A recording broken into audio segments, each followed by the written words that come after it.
சற்று முன்னர் கிடைத்திருக்கும் செய்தி, பிரேக்கிங் நியூஸ். நாடாளுமன்றத்தில் சபாநாயகராக ஓம் பிர்லா தேர்ந்தெடுக்கப்பட்டிருக்கிறார்.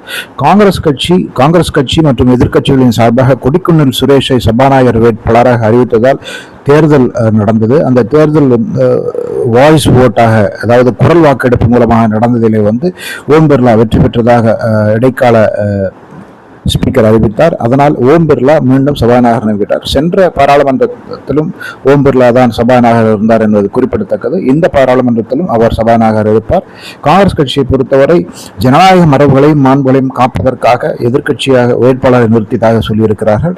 இருந்தாலும் கூட துணை சபாநாயகர் பதவி காங்கிரஸ் கட்சி வேட்பாளர் நிறுத்தவில்லை என்றால் கொடுத்திருப்பார்கள் பாஜக என்று கருத்து நிலவுகிறது. இனி துணை சபாநாயகர்கள் யார் வருவார்கள் என்பது பொறுத்திருந்து பார்க்க வேண்டும். இப்போதைக்கு பாஜக வேட்பாளர் சபாநாயகராக வெற்றி பெற்றிருக்கிறார் என்பதுதான் செய்தி.